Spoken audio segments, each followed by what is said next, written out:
अबे आप सुनिए भैया दूज गीत। गोदन भैया चले ललिया हेरिया कुरली चाबैनो देली आशीष होना जिया सुरे मेरो भैया जियो भैया लाख बारिश होना भैया के बरसीर पगरी बहुजो के बरसीर सिंदूर होना गोदन भैया चले ललिया हेरिया कुरली चाबैनो देली आशीष होना जिया सुरे मेरो भैया जियो भैया लाख बारिश होना भैया के बरसीर पगरी बहुजो के बरसीर सिंदूर होना। अब सुने दूसरा भैया दूज गीत। चकवा भैया के हो दूबीचा चरा हाटे बाटे दौड़ल जास चकवा भैया के हो दूबीचा चरा हाटे बाटे दौड़ल जास पान खाई त मुख बीर चल नारियर फोरी फोरी खास पान खाई त मुख बीर चल नारियर फोरी फोरी खास चकवा भैया के दूबीचा चर हाटे बाटे दौड़ल जास चकवा भैया के हो दूबीचा चर हाटे बाटे दौड़ल जास पान खाई त मुख बीर चल नारियर फोरी फोरी खास नारियर फोरी फोरी खास। अब सुने तीसरा भैया दूज गीत। नीला गुंजूला साखी या साले हरा नीला गुंजूला साखी या साले हरा चल सखिया सब गोवाला के दुआरा हो चल सखिया सब गोवाला के दुआरा हो वही जा बारन गोधन महाराजा हो वही जा बारन गोधन महाराजा हो सब सखी मिली जुली गावेली गीतिया हो सब सखी मिली जुली गावेली गीतिया हो जिया सुबैया हमरो लाख बरिसवा हो जिया सुबैया हमरो लाख बरिसवा हो तोहर पगरिया भैया बनल रहो हर हमेशा हो तोहर पगरिया भैया बनल रहे हर हमेशा हो बनल रहो लाख बरिस हो बनल रहो लाख बरिस हो जुग जुग जियो हमारा भैया हो जुग जुग जिया सुहा मारा भैया हो जिया भैया लाख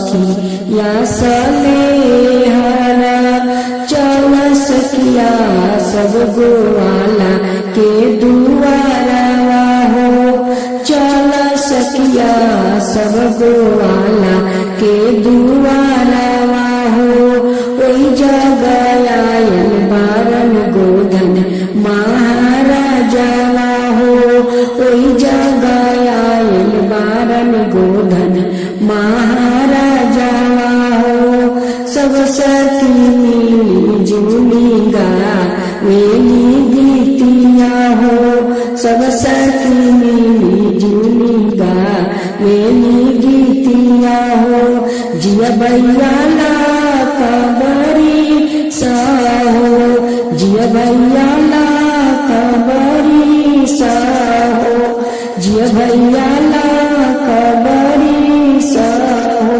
छठ का दिन छठ माता का लौकी लगता है क्योंकि लौकी उनकी मनपसंद भोजन है। और सभी घर घर लौकी खरीद कर जितना उसका दाम हो जितना महंग हो बाकी लौकी ले आते हैं क्योंकि छठी माँ का वो मनपसंद भोजन है। चौथ के दिन सभी ने औरतें लौकी के सब्जी बनाती है, चना के दाल बनाती है, चावल बनाती है, आलू गोभी का सब्जी बनाती है।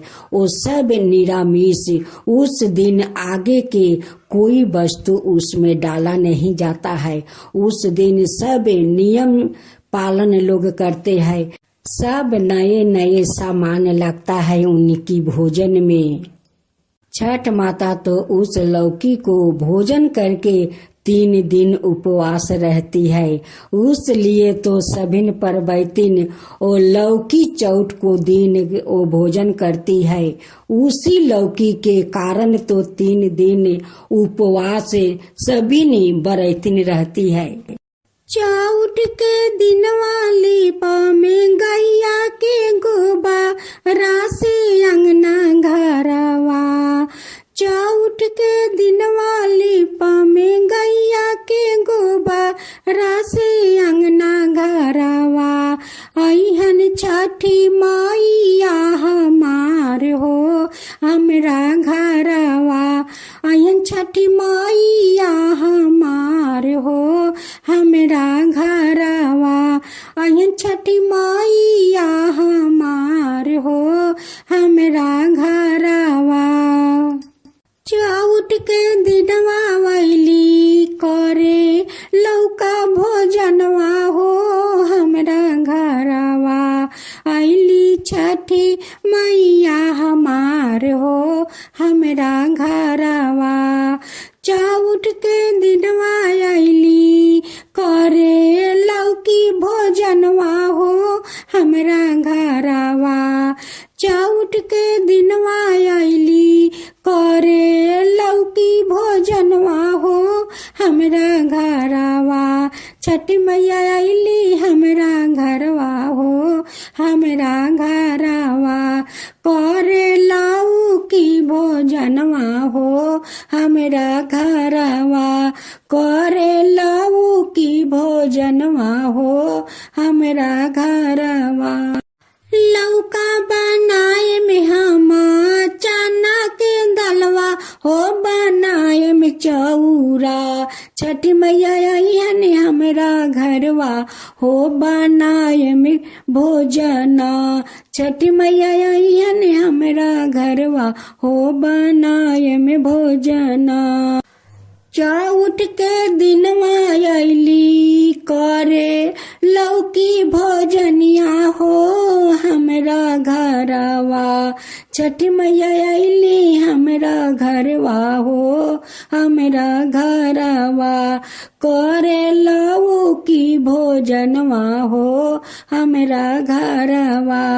करे लौकी भोजनवा हो हमरा घरवा। अब सुने छठी मैया का गीत।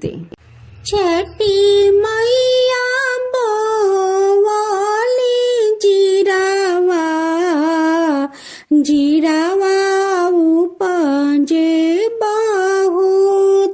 जीरावा उपजे बहुत। छठी मैया बो वाली जीरावा जीरावा उपजे बहुत जीरावा के मालिक सूरज देवा जीरावा देलन काटावाय जीरावा के मालिक सूरज देवा जीरावा देलन काटावाय हुनुकर बेटी छठिया बेटी बेटी सासुर जस बेटी सासुर जस उनकर आमादी हाली जीरावा खोइछा गमकत जस खोइछा गमकत जस उनकर पिता दिहलन देनु गैया गैया हकरत जस गैया डकरत जस उनकर बाबूजी दिहली लाली चुनरी लहसत जस चुनरी लहसत जस उनकर भैया दिहलन परल सुगावा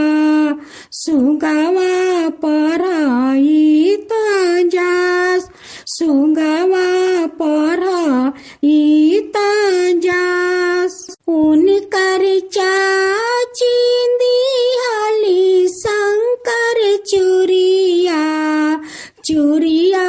लहसत जस चूरिया लहसत जस चूरिया चमकत जस उनकर चाचा दिहलन आशीर्वादवा बेटी सुखे रहो बेटी सुखे रहो।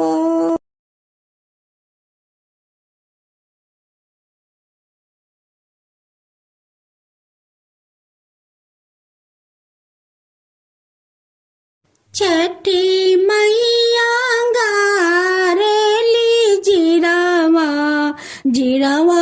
उपजे बहुत जीरावा उपजे बहुत जीरावा के मालिक सूरज देवा जीरावा देलन काटावाय जीरावा देलन काटावाय उनकर बेटी छठिया बेटी बेटी सासुर जस बेटी सासुर जस उनकर आमादी हली जीरावा खोइछा गमकत जस खोइछा गमकत जस उनकर पिता दिहलन देनु गैया हकरत जस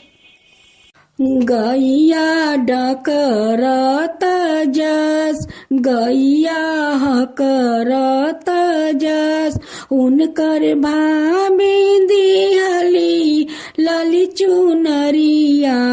चुनरी लहसत जस चुनरी लहसत जस उनकर भैया दिहलन परल सुगवा परहित जस सुगवा परहित जस। आज आप सुनेंगे गोधन महाराज के गीत।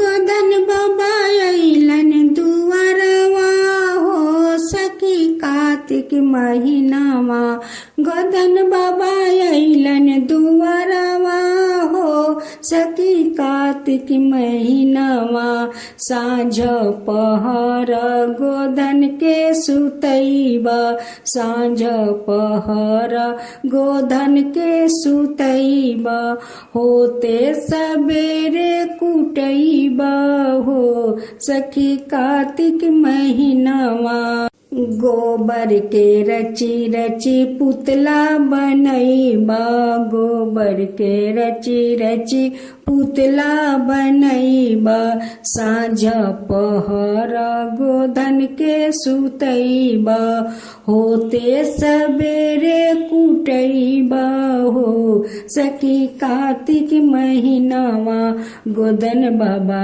अइलन दुआरवा हो सखी कार्तिक महीनावा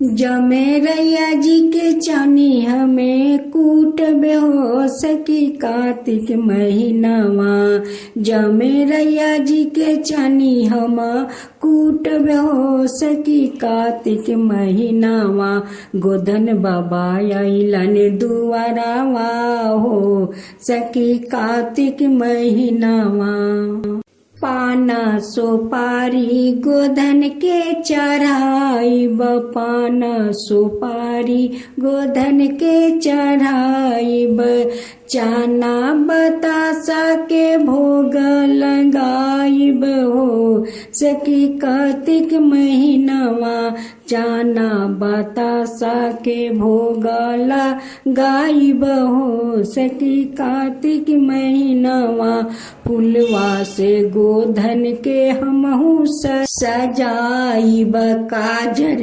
लगाए में सिंदूर लगाइबी काजर लगाइबे सिंदूर लगाइबे गोधन महाराज के सजाइब हो सखी कार्तिक महीनावा गोधन बाबा अइलन दुआरवा हो सखी कार्तिक महीनावा रेंगनी के कांटा से परिवार के सरापब रेंगनी के कांटा से परिवार के सरापब ओही जिबिया में कांटा चुभाइब हो सखी कार्तिक महीनावा ओही जिभिया में कांटा चुभाइब हो सखी कार्तिक महीनावा से मल के रुई से ससरी जोराइब से मल के रुई से ससरी जोराइब जही मुहावा से परिवार के सरपनी जही मुहावा से परिवार के सरपनी ओही मुहावा से जियाइब हो सखी कार्तिक महीनावा ओही मुहावा से जियाइब हो सखी कार्तिक महीनावा जमेरैया जी के चानी हम कूटब हो सखी कार्तिक महीनावा जमेरैया जी के चानी हम कूटब हो सखी कार्तिक महीनावा गोधन बाबा अइलन दुआरवा हो सखी कार्तिक महीनावा गोधन बाबा अइलन